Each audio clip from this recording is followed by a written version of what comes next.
Hello friends, আপনাদের সাথে আজকে খুবই মজাদার কয়েকটি ভর্তা রেসিপি শেয়ার করব।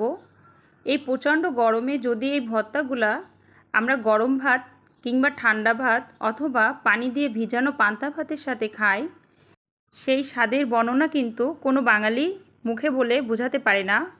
এই ভর্তাগুলো যদি পান্তা ভাত দিয়ে এখন আমরা এই গরমের দিনে খেতে পারি, তাহলে কিন্তু আমাদের শরীরও ঠান্ডা থাকে। রোজার দিনে যদি সেহেরি কিংবা ইফতারে আমরা পান্তা ভাত আর এই ভর্তাগুলো বানিয়ে খেতে পারি, তার কিন্তু অনেক উপকারিতাও আছে। এই ভর্তার জন্য আমি এখানে পেঁয়াজ কুচি করে নিয়েছি, কাঁচামরিচ কুচি করে নিয়েছি, 8 থেকে 9টা শুকনা মরিচ ভাজি করে নিয়েছি, ধনিয়া পাতা কুচি করে নিয়েছি। এই উপকরণগুলো কিন্তু ভর্তার জন্য খুবই দরকার। আর নিয়েছি এখানে লবণ। এরপর নিয়েছি সরিষার তেল ছাড়া ভর্তার টেস্ট ভালো আসে না, এটা লাগবেই। প্রথমে আমি বেগুন পুড়িয়ে নিয়েছি, আর এই বেগুনটাকে আমি প্রথম ভর্তা করব। পোড়ানো বেগুন একটু তাড়াতাড়ি না ছাড়ালে এর খোসাটা কিন্তু পরে ওঠানো খুব সমস্যা হয়ে যায়, উঠতে চায় না। এই জন্য বেগুন থেকে খুব ভালোভাবে আগে আমি খোসাটা ছাড়িয়ে নিব। পরিষ্কার করে নিতে হবে যেন এই পোড়া খোসাটা না থাকে। তো এভাবে আমি আগে বেগুনটা পরিষ্কার করে নিচ্ছি। বেগুনটাকে পরিষ্কার করার পর আমি এর যে বোটা আছে এটা আমি ছাড়িয়ে নিব। এবার আমি বেগুনটা একটু ম্যাশ করেছি, এর মধ্যে পেঁয়াজ কুচি দিয়ে দিচ্ছি, কাঁচামরিচ কুচি দিয়ে দিচ্ছি, লবণ দিয়ে দিচ্ছি পরিমাণ মতো, সরিষার তেল দিয়ে দিলাম। এই সব উপকরণ এখন খুব ভালোভাবে আমি বেগুনের সাথে মাখিয়ে নিব। এটা অবশ্যই হাত দিয়ে মাখানোর চেষ্টা করবেন, ভর্তা হাত দিয়ে না মাখলে স্বাদ লাগে না। সবশেষ ধনিয়া পাতা দিয়ে দিলাম। হয়ে গিয়েছে খুবই মজাদার এই বেগুন ভর্তা। এখন আপনাদের সাথে অন্য একটি ভর্তা রেসিপি শেয়ার করব। একটা কাঁচকলা সেদ্ধ করে নিয়েছি, এর ভিতর কাঁচামরিচ, ধনিয়া পাতা আর পেঁয়াজ কুচি দিয়েছি, সবশেষ লবণ দিয়ে দিলাম। এখন আমি সব উপকরণগুলা ভর্তার সাথে মিক্সড করব। কলাটা খুব ভালোভাবে এভাবে ম্যাশ করে নিয়েছি। এখন আমি সরিষার তেল অ্যাড করে দিলাম। আবারও আমি কলার সাথে সরিষার তেলটা মিক্সড করে নিব। খুব সহজে হয়ে গেল কলার এই ভর্তাটা। গরমের দিনে কলার ভর্তা বেশ উপকারীও। এখন আমি পেঁপে ভর্তা করব। পেঁয়াজ দিয়ে দিলাম, কাঁচামরিচ দিয়ে দিলাম, এর ভিতর ধনিয়া পাতা কুচি দিয়ে দিলাম, স্বাদ মতো লবণ দিয়ে দিলাম। খুব ভালোভাবে এখন সবগুলো উপকরণ আমি পেঁপের সাথে মাখিয়ে নিব। সরিষার তেল অ্যাড করে দিলাম। আবারও একটু আমি হাত দিয়ে মেখে নিলাম। দেখুন কত তাড়াতাড়ি আরেকটি ভর্তাও হয়ে গেল। এবার আমি শিম ভর্তা করব। এখানে শিম নিয়েছি, এর মধ্যে পেঁয়াজ কুচি দিয়ে দিলাম, মরিচ কুচি দিয়ে দিলাম, লবণ অ্যাড করলাম। এবার শিমটা আমি ভালোভাবে মাখিয়ে নিব। শিমের যে বিচিগুলো আছে এইগুলো আমি খুব ভালোভাবে পেস্ট করে দিব। হাত দিয়ে আমি সবগুলো মাখিয়ে নিচ্ছি। সরিষার তেল দিয়ে দিয়েছি, দিয়ে আবারও একটু ভালোভাবে মাখিয়ে নিলাম। দারুণ এই শিম ভর্তাটা হয়ে গেল। খুব সহজেই দেখুন হয়ে যাচ্ছে কিন্তু ভর্তাগুলা।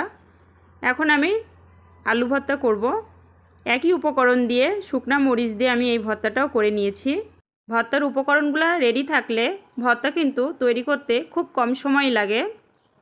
এখন ইলিশ মাছ ভাজি করার জন্য আমি ইলিশ মাছ নিয়েছি 3 পিস, লেজা নিয়েছি 3 পিস, আর ইলিশ মাছের ডিম নিয়েছি 6 পিস।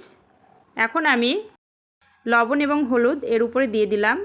খুব ভালোভাবে আমি লবণ হলুদ ইলিশের গায়ে মাখিয়ে নিব। ইলিশ মাছটার লেজা দিয়ে আমি ভর্তা করব, আর বাকিগুলো আমি পরিবেশন করব। একটি প্যানে আমি সরিষার তেল দিয়ে দিলাম। ইলিশ মাছ ভাজি সবসময় সরিষার তেলে করলে ইলিশের টেস্টটা বেশি সুন্দর আসে। তেলটা গরম হয়ে গেলে আমি মাছের পিসগুলো এভাবে দিয়ে দিলাম। ইলিশ মাছের লেজ ভর্তা এটা কিন্তু খেতে ভীষণ মজা লাগে। এই সময় চুলার আঁচটি কিন্তু মিডিয়াম রেখেছি। সবগুলো দেওয়ার পর যখন এক পাশ ভালোভাবে ভাজি হয়ে যাবে তখন আমি অন্য পাশটা উল্টিয়ে দিব। আর এই মাছ ভাজিগুলো কিন্তু একটু কড়াভাবে ভাজি করলে বেশি ভালো লাগে। এজন্য আমি একটু বেশি ডার্ক করে মাছগুলো ভাজি করব, তাহলে এটা খেতেও বেশ মজা লাগে।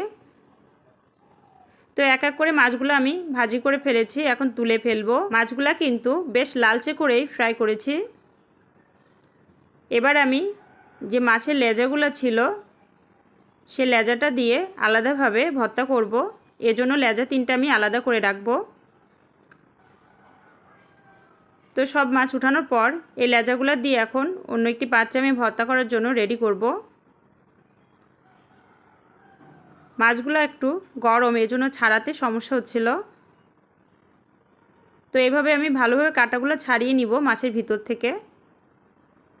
সবগুলা কাঁটা ছাড়ানোর পর যে কাঁটাগুলো একটু বড় বড়, এই কাঁটাগুলো আমি বেছে বেছে ফেলে দিব। না হলে ইলিশ মাছে প্রচুর কাঁটা থাকে, লেজাতে তো বেশি কাঁটা থাকে, এটা খেতে সমস্যা হয়। তা যতটুকু সম্ভব কাঁটা বেছে ফেলানোর মতো সেগুলো ফেলে দিব। এরপর আমি শুকনো মরিচ দিয়ে দিচ্ছি 3-4টা। খুব ভালোভাবে শুকনো মরিচগুলো আমি ভেঙে ভেঙে মাছের সাথে মিক্সড করলাম। লবণ দিয়ে দিলাম স্বাদ মতো, পেঁয়াজ কুচি দিয়ে দিলাম। আজকের এই ইলিশ ভর্তাটি কিন্তু একদম মাওয়া ঘাটে ঠিক যেভাবে ইলিশ ভর্তা তৈরি করে সেই স্টাইলে তৈরি করছি। সরিষার তেল দিয়ে দিলাম। সরিষার তেলটা একটু বেশি দিতে হবে, তাহলে ইলিশ ভর্তাটা খেতে বেশি টেস্ট লাগে। তো দেখুন হয়ে গিয়েছে ইলিশ ভর্তাটি, আর এটা দিয়ে দারুণ একটি স্মেলও বেরোচ্ছিল। তো সব ভর্তাগুলো আমি এক এক করে এভাবে সাজিয়ে নিচ্ছি। প্রথমে বেগুন ভর্তা, তারপর কলা ভর্তা, আলু ভর্তা, শিম ভর্তা, ইলিশ মাছের লেজা ভর্তা এবং পেঁপে ভর্তা, 6 রকমের ভর্তা। সাথে রয়েছে ইলিশ মাছের ডিম এবং ইলিশ মাছ ভাজি। ইফতারে কিংবা সেহেরিতে বা পয়লা বৈশাখ যেহেতু চলে আসছে, আমরা কিন্তু পানি ভাতের সাথে এই ভ্যারাইটি পদের ভর্তা রেসিপি করে খেতে পারি। বন্ধুরা, আমার আজকে রেসিপিটা ভালো লাগলে প্লিজ চ্যানেলটি সাবস্ক্রাইব করে দিবেন।